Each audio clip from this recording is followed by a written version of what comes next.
As mãos de Helena Cardoso tremiam enquanto segurava o papel amarrotado do despejo, as letras borradas pelas lágrimas que não conseguia mais conter. 3 dias. Restavam apenas 3 dias antes que ela e os filhos fossem jogados na rua, e Miguel tossia cada vez mais forte no colchão fino que dividia com a irmã. As olheiras roxas sob seus olhos castanhos pareciam ter se aprofundado durante a noite. E o botão que se soltara do casaco do menino pendia por um fio. Ela nem tinha mais linha para costurá-lo de volta. Mas Helena não fazia ideia de que aquela manhã chuvosa de segunda-feira marcaria o dia em que sua vida e a de um homem solitário se cruzariam de uma forma que transformaria o destino de ambos para sempre. A chuva castigava as ruas de terra quando Helena atravessou a praça principal, carregando Miguel nos braços, porque o menino estava quente demais para andar. Laura agarrava-se à saia ensopada da mãe, os pezinhos descalços chapinhando na lama.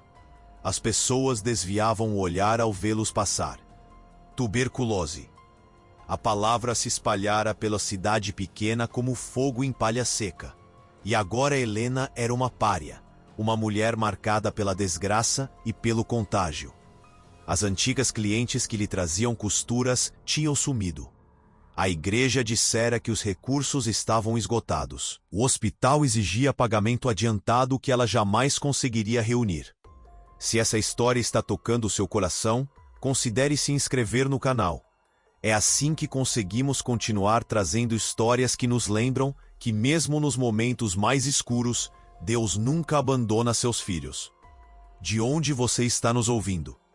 Helena desabou no banco da praça, a força finalmente abandonando suas pernas. A chuva misturava-se com suas lágrimas, enquanto Laura choramingava baixinho, tremendo de frio contra seu corpo.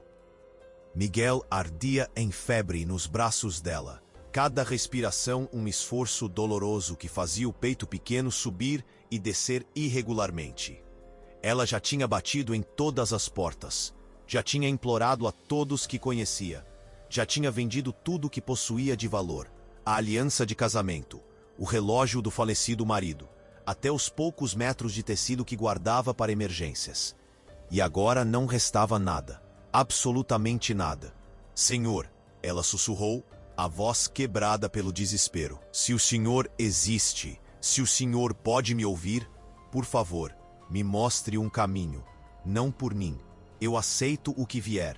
Mas por essas crianças inocentes. Elas não merecem pagar pelos meus pecados. Por favor. As palavras saíam entrecortadas, misturadas com soluços que faziam seu corpo todo tremer. Suas mãos, antes tão hábeis com agulha e linha, agora tremiam inúteis enquanto apertavam o filho contra o peito. Foi quando o botão finalmente se soltou completamente do casaco de Miguel, caindo no chão molhado e rolando para longe. Helena nem teve forças para buscá-lo. O som de botas pesadas aproximando-se mal registrou em sua consciência. Foi apenas quando uma sombra bloqueou a chuva, que caía sobre eles, que Helena levantou os olhos. Um homem alto, de ombros largos e rosto marcado pelo tempo e pelo trabalho ao sol, estava parado diante dela. Ele segurava um casaco de couro nas mãos, estendendo-o em sua direção. Helena recuou instintivamente, o orgulho ferido, ainda forte o suficiente para recusar esmola de estranhos. Não é caridade, senhora. A voz dele era firme, mas surpreendentemente gentil. É humanidade.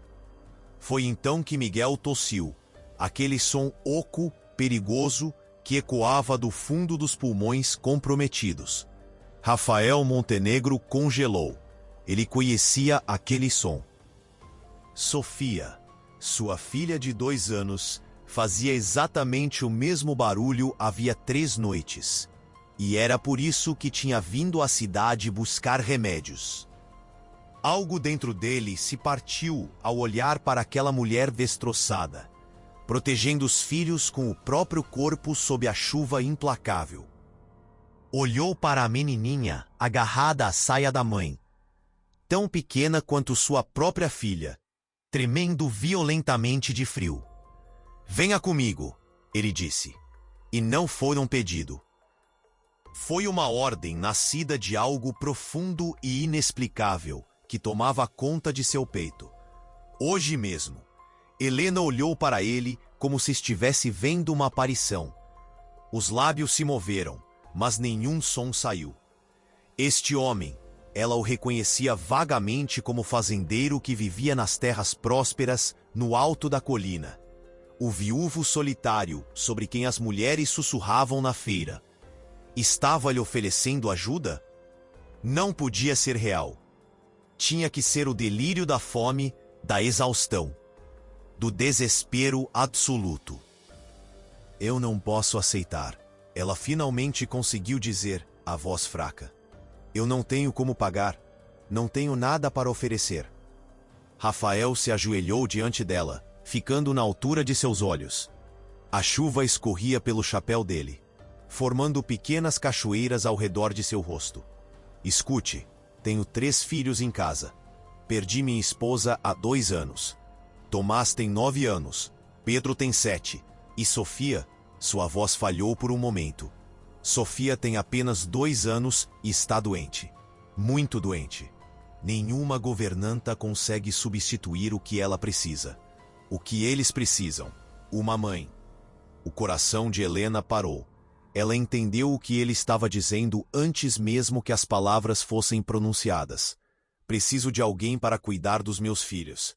Rafael continuou. Cada palavra pesada de significado. Uma mãe de verdade, não outra empregada, que vai embora quando as coisas ficarem difíceis. E a senhora precisa de um lar para os seus. Comida, remédios. Segurança. O senhor está me pedindo. Helena não conseguiu terminar a frase. O sangue gelando nas veias. Casamento apenas o papel. Ele interrompeu rapidamente. A senhora teria sua própria ala na casa, sua dignidade inteira, sua privacidade completa. Seus filhos receberiam tudo o que precisam: médico, comida, educação, proteção. Em troca, cuidaria dos meus 3 como se fossem seus. Nada mais, nada além disso. O silêncio que se seguiu foi quebrado apenas pelo som da chuva e pela tosse fraca de Miguel. Helena olhou para o filho em seus braços, a pele pálida, os lábios começando a ficar azulados. Olhou para Laura, tão pequena, tão frágil, tremendo tanto que seus dentes batiam. E então olhou para aquele homem estranho, aquele fazendeiro que ela não conhecia, que estava lhe oferecendo não esmola, não caridade temporária, mas uma solução. Uma solução impossível, escandalosa, impensável. Por quê? Ela sussurrou. Por que faria isso por mim? O senhor nem me conhece. Rafael desviou o olhar, fitando algum ponto distante além da praça. Quando falou, sua voz carregava um peso de dor antiga. Porque já vi esse desespero antes. No espelho, depois que enterrei minha esposa. Depois que fiquei sozinho com 3 crianças pequenas e nenhuma ideia de como criar Sofia sem a mãe que ela nunca conheceu. Porque minha filha está tossindo exatamente como seu filho. E eu sei o que é sentir que está perdendo alguém que ama e não poder fazer nada. Ele finalmente olhou de volta para ela. E Helena viu algo em seus olhos que reconheceu imediatamente. Dor, perda, solidão. Porque Deus colocou a senhora no meu caminho quando ambos precisávamos de um milagre. Mas o que Helena não sabia era que Dona Margarida Vasconcelos, esposa do juiz e rainha não oficial daquela cidade pequena, estava observando toda a cena da janela da casa paroquial do outro lado da praça. Helena fechou os olhos, sentindo o peso da decisão esmagar seus ombros já curvados. Estava vendendo algo precioso, sua independência, talvez até sua dignidade. O que as pessoas diriam? Uma viúva miserável casando-se com um fazendeiro rico apenas meses após perder o marido? As fofocas seriam cruéis. impiedosas. Mas então Laura soltou um gemido baixo, fraco demais, e Helena soube que não havia escolha. Nunca houvera escolha. Aceito, ela disse, a voz mal mais alta que um suspiro. Mas com uma condição. Nunca, nunca exigirei nada além do que o senhor ofereceu. Não quero seu dinheiro. Não quero sua propriedade. Só quero que meus filhos vivam. E cuidarei dos seus como se tivessem saído do meu próprio ventre. Isso eu prometo diante de Deus. Rafael assentiu lentamente, algo parecido com alívio cruzando seu rosto marcado. Então está feito. Vamos. Minha caminhonete está ali. Precisamos tirar essas crianças da chuva. Os próximos momentos passaram num borrão surreal. Rafael carregou Miguel enquanto Helena segurava Laura, correndo pela chuva até a caminhonete. O interior do veículo cheirava a couro e terra molhada, e pela primeira vez em meses, Helena sentiu algo que não ousava nomear. Esperança? Não. Esperança era perigosa. Mas talvez alívio, um alívio temporário antes que a realidade do que ela acabara de aceitar a esmagasse completamente. A Fazenda Esperança apareceu como uma visão através da cortina de chuva. A casa grande, pintada de branco com venezianas azuis, era maior que tudo que Helena tinha visto na vida. Jardins bem cuidados cercavam a construção, mesmo sob o dilúvio. Estábulos sólidos abrigavam cavalos que provavelmente custavam mais que ela ganharia em 10 anos de costura. E no centro de tudo, aquela casa, uma mansão, realmente, que agora seria seu lar. Não, não seu lar. Sua prisão dourada, seu trabalho, seu dever. Dona Josefa! Rafael gritou ao entrar pela porta da frente, ainda carregando Miguel. Dona Josefa, rápido! Uma mulher idosa, de cabelos completamente brancos, presos num coque frouxo, apareceu secando as mãos num avental. Seus olhos arregalaram-se ao ver a cena. Rafael encharcado, carregando uma criança claramente doente, seguido por uma mulher magérrima segurando outra criança. Meu Deus do céu! Dona Josefa sussurrou, mas não pareceu chocada, apenas triste, profundamente triste, como se reconhecesse a história que estava vendo desenrolar-se. Tragam para a sala. Vou buscar cobertores. O que se seguiu foi um turbilhão de atividade. Dona Josefa envolveu as crianças em cobertores grossos e quentes, enquanto Rafael acendia a lareira. Helena ficou parada no meio da sala luxuosa, pingando água no tapete persa. Completamente perdida. Tudo era grande demais, limpo demais, caro demais. Ela não pertencia ali. Era um erro terrível. A senhora está tremendo. A voz de Dona Josefa a trouxe de volta. A governanta estendia um roupão de tecido macio. Vá se trocar. Vou cuidar dos pequenos por enquanto. Eu não posso deixá-los, Helena protestou automaticamente. Pode sim, por 5 minutos, enquanto tira essas roupas molhadas antes que fique doente também. A firmeza na voz de Dona Josefa não admitia discussão, mas havia gentileza ali. Bondade genuína. Vá, são só 5 minutos.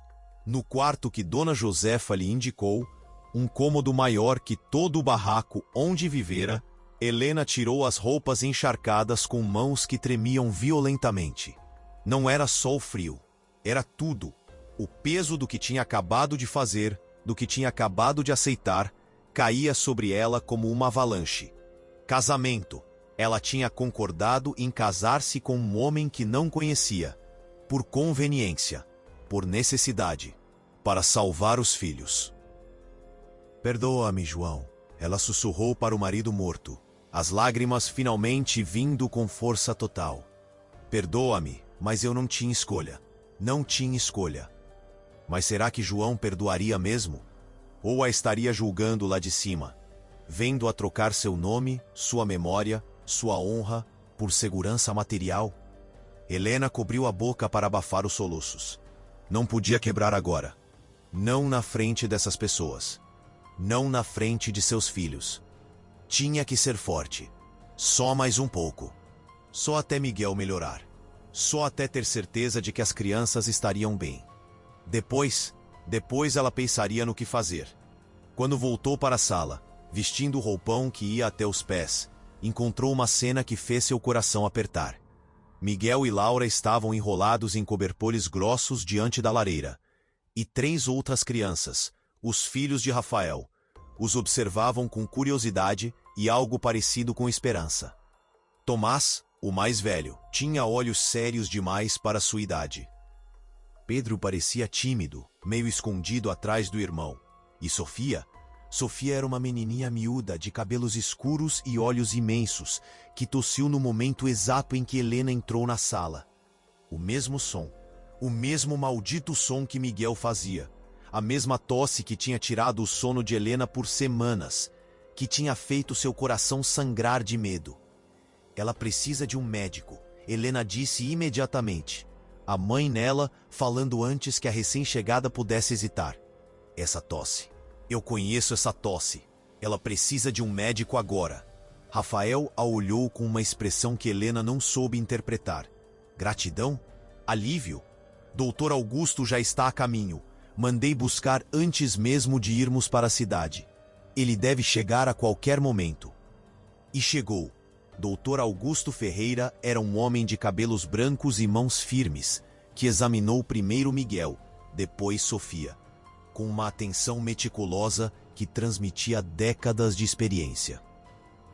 Helena observou cada movimento dele, cada expressão que cruzava seu rosto, tentando ler um veredito antes que fosse pronunciado. Finalmente, depois do que pareceu uma eternidade, o médico suspirou e olhou para Rafael, depois para Helena. As 2 crianças têm infecção respiratória grave. O menino está mais avançado, mas ambos precisam de tratamento imediato e cuidados constantes. Repouso absoluto, medicação de 6 em 6 horas, vapor para ajudar na respiração, alimentação adequada para fortalecer. Ele fez uma pausa, o olhar gentil pousando em Helena. E precisam de amor, de cuidado, de alguém que não os deixe, nem por um segundo, até passarem do perigo. Eu não vou deixá-los, Helena disse, a voz firme pela primeira vez desde que entrara naquela casa. Nem por um segundo. Isso eu garanto. Doutor Augusto sorriu, um sorriso triste mas genuíno. Acredito que não, minha filha. Acredito que não. Ele se virou para Rafael. Vou buscar os remédios. Volto em 1 hora. Mantenha as crianças aquecidas até lá. Depois que o médico saiu, o silêncio caiu sobre a sala. Os 5 pequenos, porque de repente eram 5, não mais 2, estavam sendo cuidados por Dona Josefa, que aparecera com uma bandeja de sopa quente. Helena observou, o coração apertado, enquanto a governanta alimentava pacientemente cada um. Laura e Miguel comiam como se não tivessem visto comida em dias. E não tinham mesmo. Sofia comia devagar, cada colherada um esforço. Tomás e Pedro dividiam a sopa deles com os recém-chegados sem que ninguém pedisse. Eles são bons meninos, Rafael disse baixinho, aparecendo ao lado de Helena. Sentiam falta de uma mãe, de uma família completa. Helena engoliu em seco. Eu não sou mãe deles. Vamos deixar isso claro desde o início. Sou a governanta, a cuidadora. Isso que ficou acordado. Então, por que está chorando ao vê-los compartilhando comida?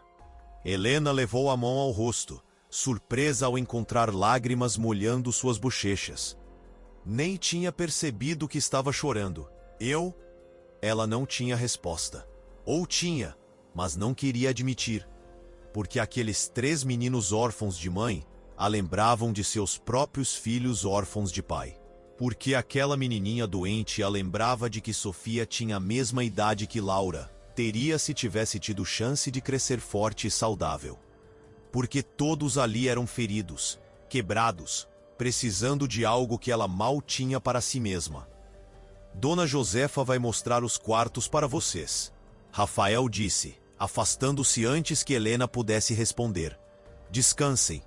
Amanhã conversamos sobre os detalhes. Os detalhes, o casamento, o acordo, a farsa que iam representar para o mundo enquanto cada um permanecia trancado em seu próprio sofrimento. Helena assentiu, sem forças para mais nada além de seguir Dona Josefa escada acima, carregando Laura adormecida enquanto a governanta carregava Miguel.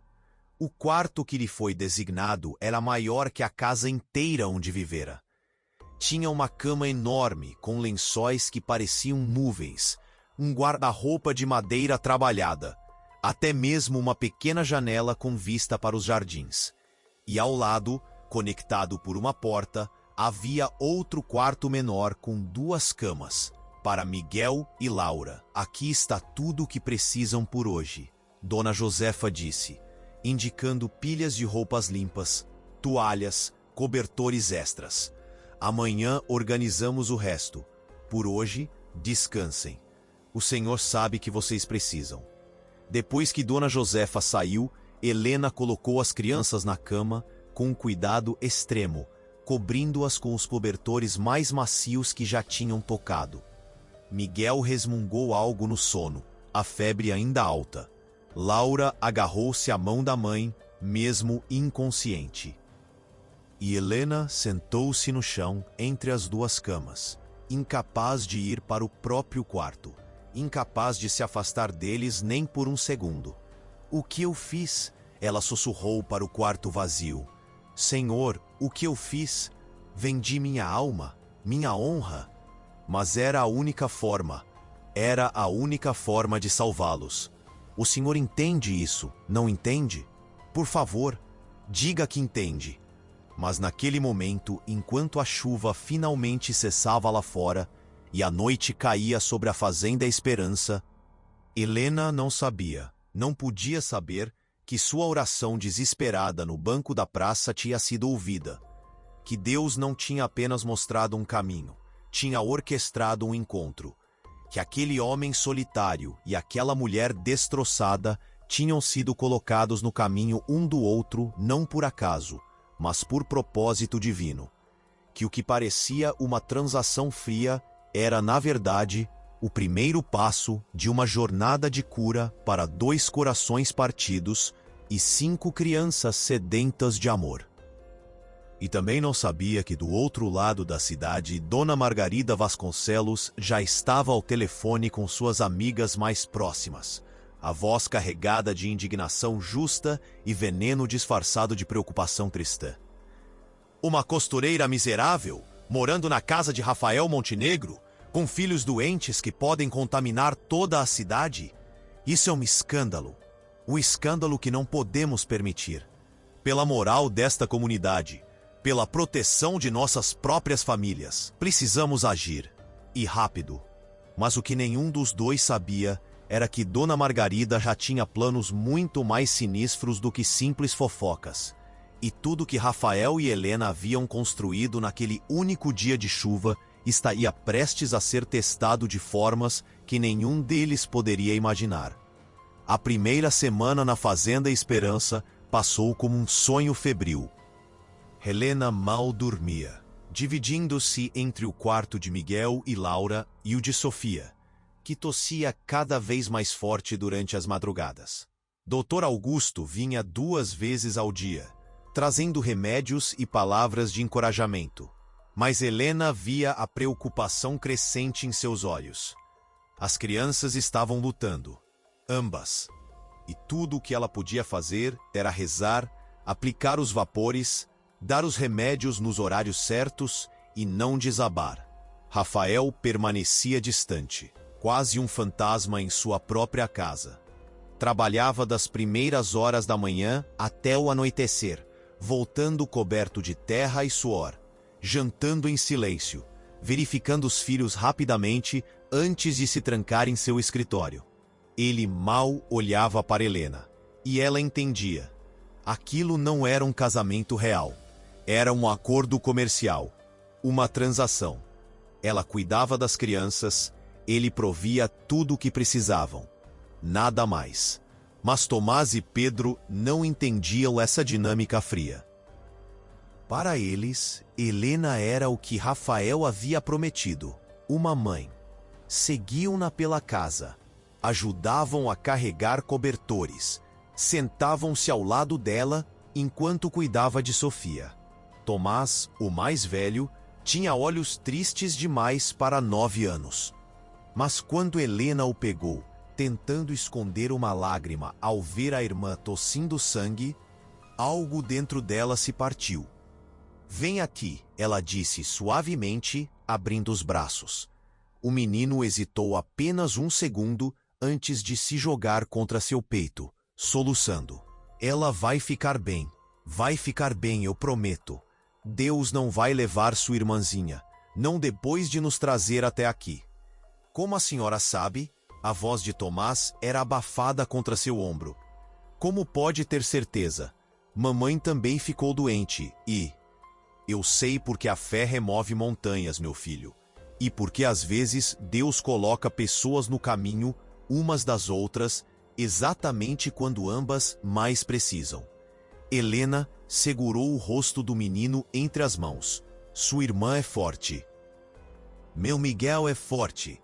E nós todos vamos lutar juntos, como família. A palavra escapou antes que pudesse detê-la. Família. Mas era isso que eles estavam se tornando. Helena percebia com um misto de terror e espanto. Não era o acordo que havia feito. Não eram os termos que havia aceitado. Mas estava acontecendo mesmo assim. Nas refeições onde todos sentavam juntos. Nas noites onde os 5 pequenos dormiam, uns nos quartos dos outros. Na forma como Pedro chamava Laura de minha irmãzinha.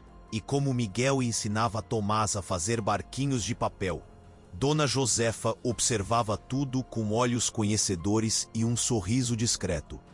Deus escreve certo por linhas tortas, minha filha, ela disse uma tarde enquanto preparavam o jantar juntas. Você pode chamar isso de acordo, de conveniência, do que quiser. Mas eu que vi essa casa morta por 2 anos, que vi aquele homem virar uma sombra de si mesmo, eu sei reconhecer um milagre quando vejo um. Não sou milagre de ninguém, Helena respondeu amargamente. Sou só uma mulher desesperada que aceitou uma proposta indecente para salvar os filhos. É? Então por que passa as madrugadas cuidando de Sofia como se fosse sua? Por que chora quando Tomás chora? Por que cozinha os pratos favoritos de Pedro sem que ninguém tenha pedido? Dona Josefa tocou gentilmente seu braço.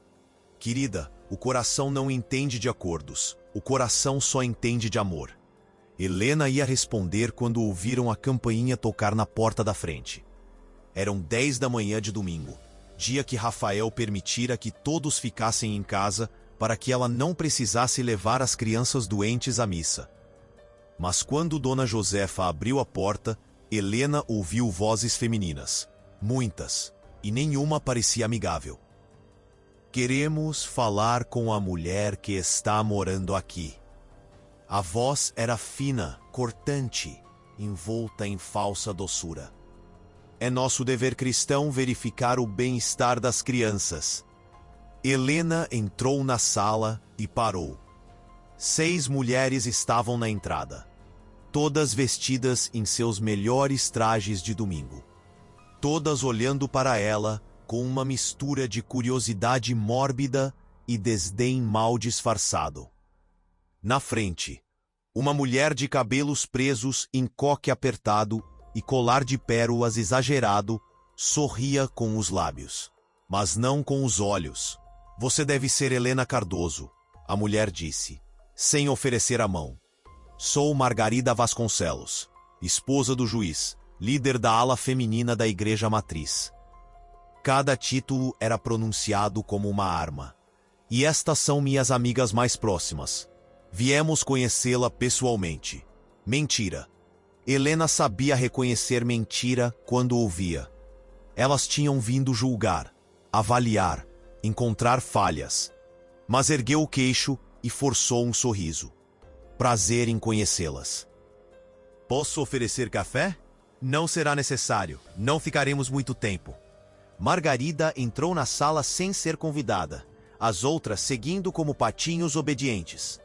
Seus olhos vasculharam cada canto, cada detalhe, catalogando tudo. Então é verdade, você está morando aqui, com suas crianças doentes, na casa de Rafael Montenegro. As crianças estão sendo tratadas por Dr. Augusto. Helena respondeu calmamente, embora seu coração disparasse. E cuido dos filhos do senhor Montenegro como parte do nosso acordo. Acordo. Margarida praticamente cuspiu a palavra. Que tipo de acordo exatamente? Porque para nós, pessoas de bem, parece muito mais uma situação, como dizer, imprópria. Se essa história está mexendo com você, deixe sua curtida. Você aceitaria viver numa casa onde todos te julgam só para salvar seus filhos? Onde encontramos força quando o mundo inteiro se vira contra nós?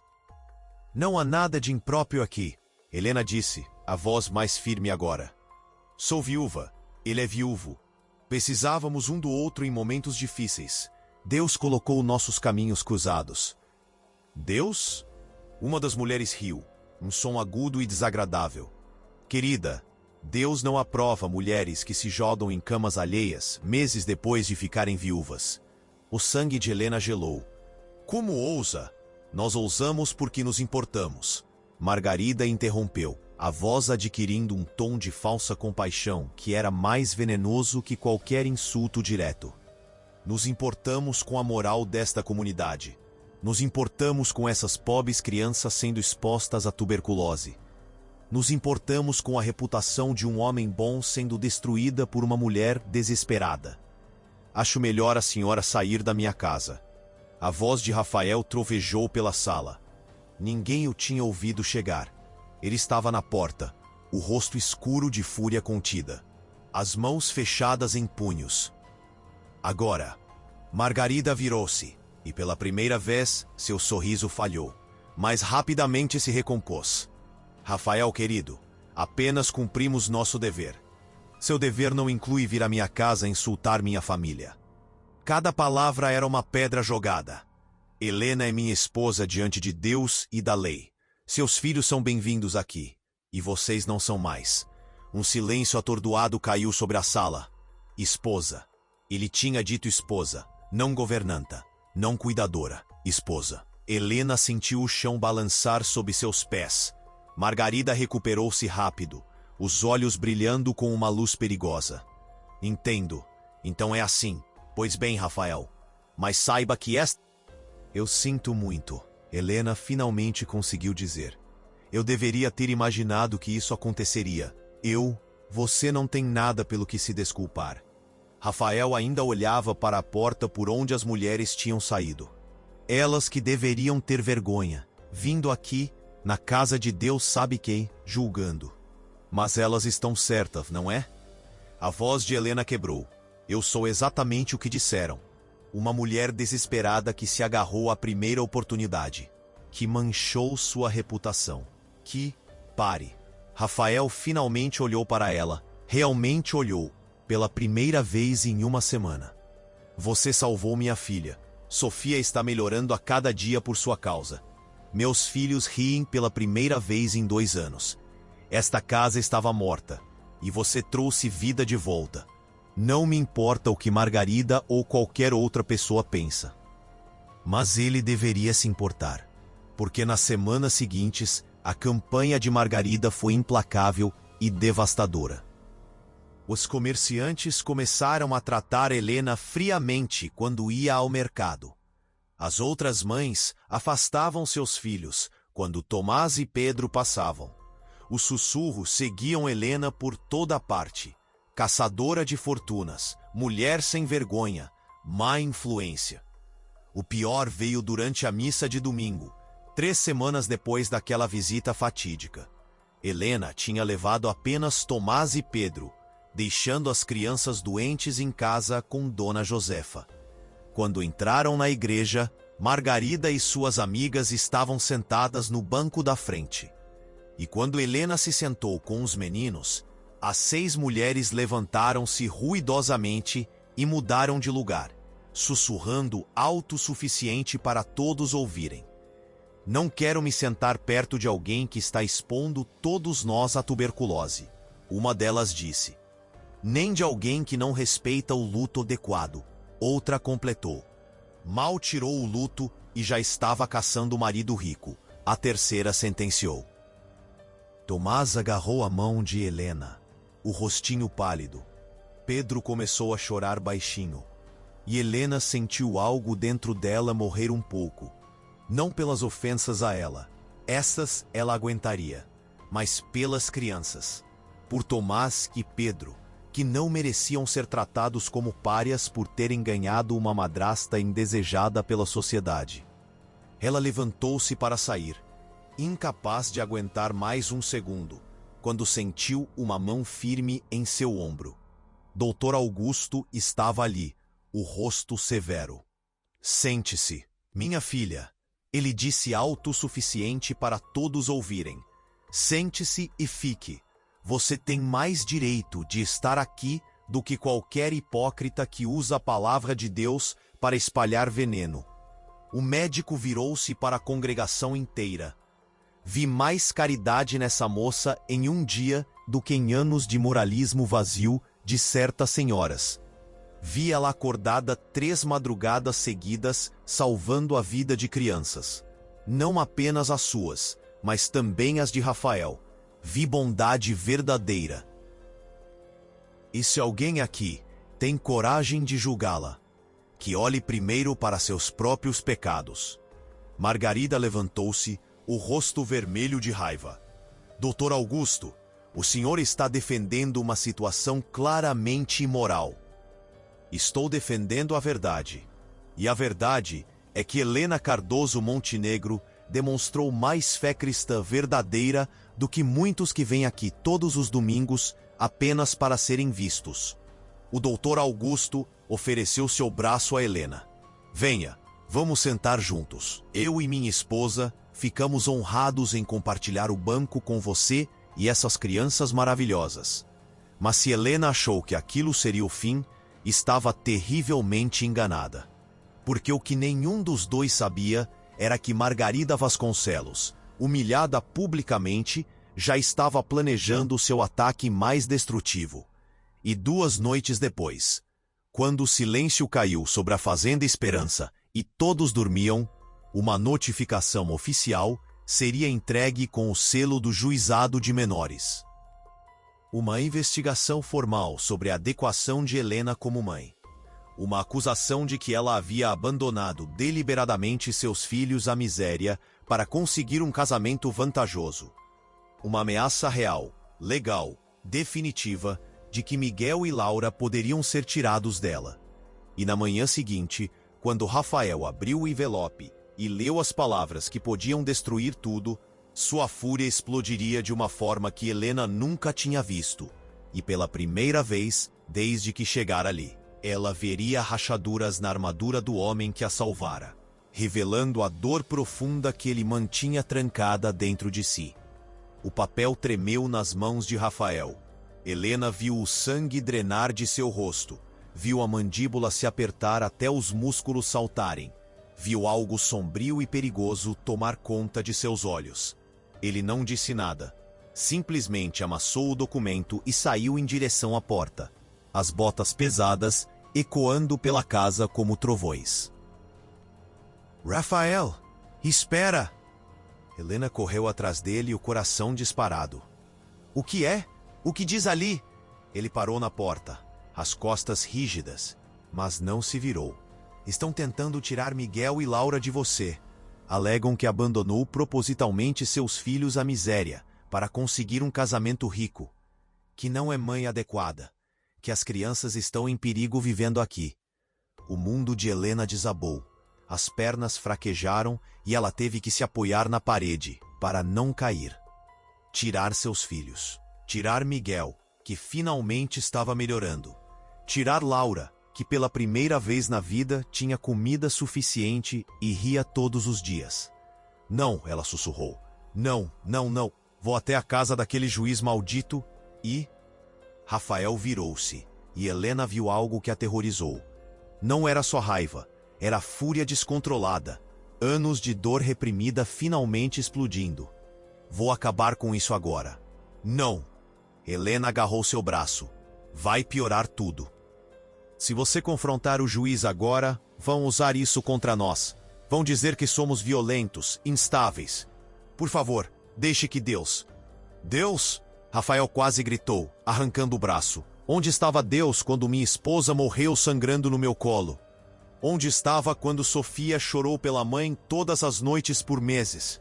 Onde estava quando seus filhos passavam fome? Ele estava ofegante agora, os olhos vermelhos. Não me fale de Deus, Helena. Deus nos abandonou há muito tempo. As palavras cortaram como navalhas. Helena sentiu lágrimas quentes escorrerem, mas não eram por ela. Eram por aquele homem partido diante dela. Por aquela dor que ele mantinha trancada e que agora transbordava como rio rompendo represa. Não diga isso. Por favor, não diga isso. Por quê? É a verdade. Rafael socou a parede, fazendo o quadro ao lado tremer. E agora vão tirar seus filhos porque você teve a audácia de aceitar ajuda. Porque eu tive a audácia de oferecer. Porque nós dois ousamos tentar sobreviver. Foi Dona Josefa quem apareceu, os olhos sábios e tristes. Menino, ela disse baixinho, mas com a autoridade de quem o criara. Você está com dor, está com raiva, mas está deixando essa dor destruir o que Deus está tentando construir.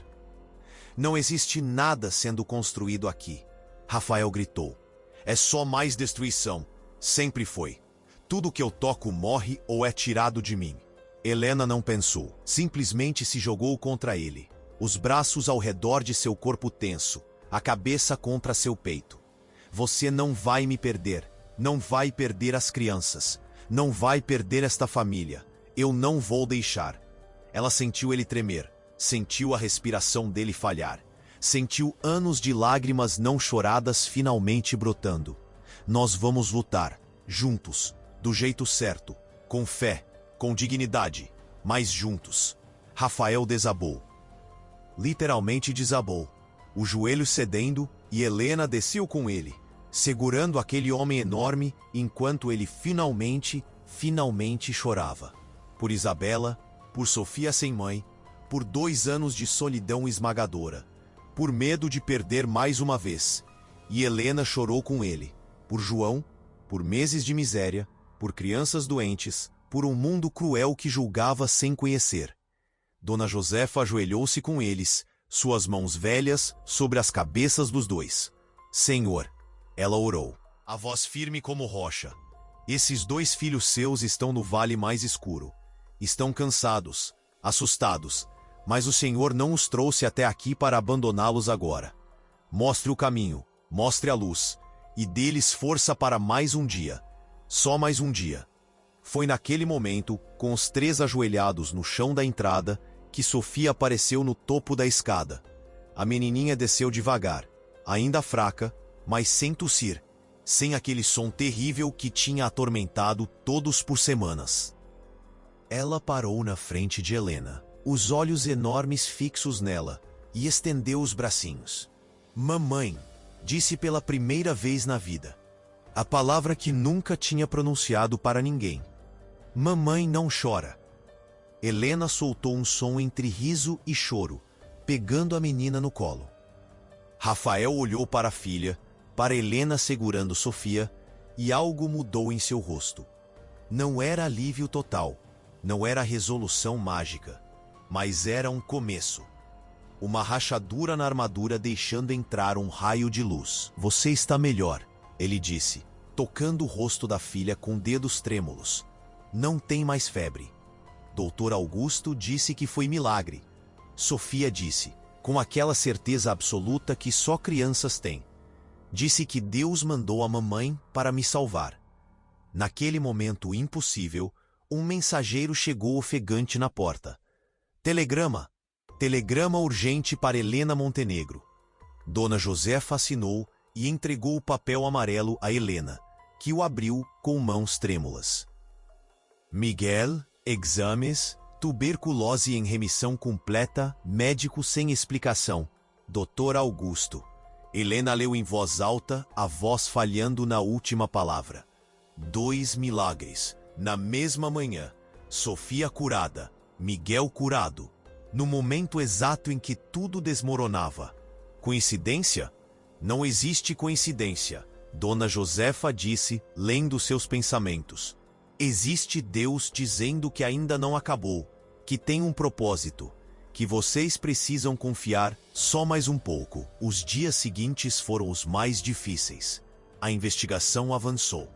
Uma assistente social veio inspecionar a casa, fazendo perguntas invasivas, olhando para Helena com suspeita mal disfarçada. Margarida garantiu que toda a cidade soubesse do processo, espalhando que finalmente a verdade viria à tona sobre aquela mulher. As crianças sentiam a tensão.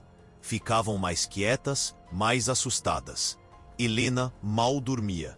Passava as noites rezando, implorando por um sinal, por uma saída. Foi Tomás quem ouviu por acaso. Ele tinha ido buscar água na cozinha durante uma das reuniões de Margarida com suas amigas na casa paroquial ao lado da igreja. E as janelas estavam abertas. Voltou correndo para casa, os olhos arregalados. Pai, eu ouvi Dona Margarida falando. As palavras saíam tropeçadas. Ela disse que pagou o marido da Helena para ir embora, que ela inventou a denúncia, que tem papéis falsos. Rafael congelou, Helena congelou, e então os dois se olharam, e pela primeira vez em semanas, Helena viu esperança real nos olhos dele. Você tem certeza? Rafael perguntou, ajoelhando-se na altura do filho. Certeza absoluta? Tenho. Ela estava rindo, dizendo que ia conseguir tirar Helena daqui de qualquer jeito. Que a senhora Clarice tinha mentido sobre coisas que viu aqui, mas que ninguém ia saber por quê. Por que o quê, filho? Porque o pai dela é o juiz. Tudo fez sentido de repente. A velocidade do processo. A facilidade da denúncia. Margarida não estava apenas usando influência. Estava usando poder direto. Seu marido era o juiz. E se Clarice tinha mentido, Dr. Augusto, quando eles contaram, ficou lívido. Isso é crime. Falsidade ideológica. Suborno. Abuso de poder. Ele olhou para Rafael. Mas precisamos de provas. As provas existem. Uma voz nova disse da porta. Todos viraram. Clarice Vasconcelos estava ali. O rosto pálido, as mãos tremendo, segurando uma pasta de documentos. Eu tenho as provas. Todas elas. O silêncio foi absoluto. A filha de Margarida, aquela por quem toda a perseguição tinha começado, estava entregando a própria mãe. Por quê? Helena finalmente perguntou. Por que está fazendo isso? Clarice entrou, as lágrimas escorrendo livremente. Porque estou cansada. Cansada de ser usada como desculpa para a amargura dela. Ela me disse durante anos que Rafael ia se casar comigo, que era meu destino, que eu merecia aquela fazenda. Mas nunca perguntou o que eu queria. Ela olhou para Rafael. Eu não te amo. Nunca amei. Mas ela me usou mesmo assim. Usou meu nome para justificar essa perseguição horrível. Clarice estendeu a pasta. Aqui está tudo. Os recibos do dinheiro que pagou ao João Cardoso, as cartas falsas que forjou. Até a gravação de uma conversa onde ela admite ter fabricado a denúncia. Helena sentiu as pernas fraquejarem novamente. João tinha sido pago para abandoná-la. O homem que ela amara, que jurara proteger, tinha vendido a família por dinheiro da Margarida. A traição queimava, mas estranhamente também libertava. Não tinha sido culpa dela. Nunca fora. O que quer em troca? Rafael perguntou, sempre desconfiado. Nada. Só quero paz. Quero que minha mãe pare e quero pedir perdão. Clarice olhou para Helena. Perdão por todas as mentiras, por todo o sofrimento. Vocês não mereciam nada disso. A decisão foi tomada rapidamente. Dr. Augusto levou os documentos diretamente ao promotor público, pulando o juiz Vasconcelos completamente. E 2 dias depois, durante o baile de caridade da igreja, aquele evento onde toda a sociedade estaria presente, a verdade explodiu. O promotor interrompeu a festa. acompanhado por 2 policiais. Margarida Vasconcelos está sendo acusada formalmente de falsidade ideológica, suborno e abuso de influência. Juiz Vasconcelos, o senhor está sendo afastado do caso e investigado por cumplicidade. O silêncio foi ensurdecedor. Então começou o murmúrio, crescendo até virar um rugido de choque e indignação. Margarida tentou fugir, mas foi impedida. E foi Dr. Augusto, respeitado por 50 anos de medicina dedicada, quem se levantou e falou: esta comunidade deveria ter vergonha. Nós todos deveríamos. Julgamos sem conhecer, condenamos sem provas, acreditamos em mentiras porque vinham envolvidas em falsa moralidade. Ele olhou ao redor do salão. Helena Cardoso Montenegro demonstrou mais fé e caridade verdadeiras em 2 meses do que muitos de nós em décadas. E nós a crucificamos por isso. Um a um, pessoas começaram a se levantar, pedindo perdão. Envergonhados, o padre, que tinha permanecido neutro demais por tempo demais, subiu ao púlpito improvisado. Esta comunidade esqueceu o que é verdadeiramente cristão: perdoar, acolher, não julgar. E eu falhei como pastor por não defender quem precisava. Ele olhou diretamente para Helena e Rafael. Peço perdão, humildemente. Margarida foi levada, gritando sobre injustiça, sobre conspiração. Mas ninguém mais a ouvia. O reino dela tinha caído. E Helena, de pé ao lado de Rafael, com as 5 crianças ao redor deles, sentiu algo que não sentia há tanto tempo que quase não reconheceu: paz. 3 meses depois, Rafael pediu Helena em casamento de novo. Não um acordo, não uma conveniência, mas amor verdadeiro, construído tijolo por tijolo, nas madrugadas cuidando de crianças doentes, nas refeições compartilhadas, nos medos enfrentados juntos, na fé que se recusou a morrer. Casa comigo de verdade, ele disse, ajoelhado no mesmo jardim onde Sofia brincava pela primeira vez saudável.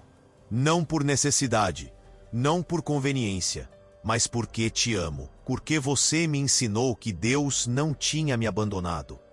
Estava apenas me preparando para você. Helena disse sim entre lágrimas. E se casaram numa cerimônia simples, mas emocionante, na mesma igreja onde foram humilhados. Com toda a cidade presente testemunhando, não um escândalo, mas uma redenção. 5 anos depois, a Fazenda Esperança era irreconhecível. As risadas de 5 crianças. Miguel agora com 11 anos, estudando medicina como doutor. Augusto, Tomás com 14, ajudando o pai na fazenda, Pedro com 12, ensinando na escola dominical, Laura e Sofia com 8 e 7, brincando inseparáveis no jardim, ecoavam por toda parte. E nos braços de Helena, o pequeno Gabriel de 2 anos, cabelos negros como o pai, olhos castanhos como a mãe, dormia tranquilo. Helena transformara parte da fazenda em oficina de costura, onde ensinava ofício a viúvas e mulheres necessitadas gratuitamente. Mais de 20 famílias já tinham sido ajudadas. Rafael, que trancara o coração, agora ria alto e organizava festas para crianças órfãs todo Natal. E Margarida, após cumprir pena reduzida por bom comportamento, apareceu um dia na porta da fazenda. Velha, quebrada, sozinha. O marido a deixara, a filha se mudara, as amigas a abandonaram. Vim pedir perdão, ela disse, a voz pequena. Não mereço, sei que não mereço. Mas Helena olhou para aquela mulher que quase destruíra tudo. Olhou para Rafael ao seu lado, para as crianças brincando, para a vida que construíram das cinzas. E estendeu a mão. Perdoar é divino, disse simplesmente. E Deus me ensinou que todos merecemos segundas chances. Naquele entardecer dourado, enquanto observava os filhos brincarem e Gabriel acordava pedindo colo, Helena finalmente compreendeu. Deus nunca a havia abandonado naquele banco da praça sob a chuva. Apenas a estava guiando para onde sempre deveria estar. Cada lágrima, cada desespero, cada momento de dor. Tudo tinha sido parte de um plano maior que ela não podia ver enquanto estava dentro da tempestade. Rafael abraçou-a por trás, o queixo apoiado em seu ombro, enquanto observavam o pôr do sol tingir tudo de dourado. Você não veio apenas salvar meus filhos, ele sussurrou. Salvou a mim, me trouxe de volta à vida. E você me deu esperança quando eu não tinha mais nenhuma, Helena respondeu, virando-se para beijá-lo. Me deu uma família quando achei que tinha perdido tudo. Dona Josefa, agora aposentada, mas morando numa casa confortável construída por Rafael na fazenda, observava da varanda e sorria. Deus escreve certo por linhas tortas, ela murmurou. Sempre escreve. E era verdade. Porque quando Deus orquestra um encontro, não existe acaso. Apenas propósito aguardando o tempo certo para se revelar. Quando planta bondade em corações feridos.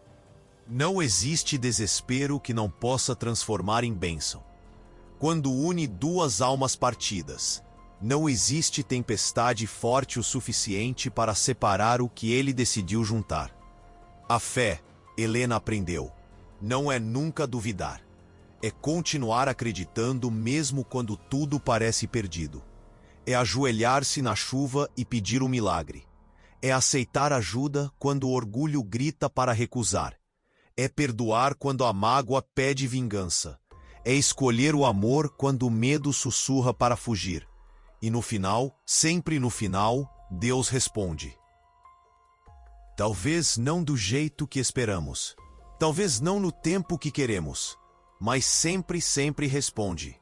Porque quem planta bondade, colhe bênçãos. Quem escolhe a fé, encontra milagres. E quem abre o coração, mesmo quando está partido, descobre que o amor verdadeiro não apenas cura, transforma.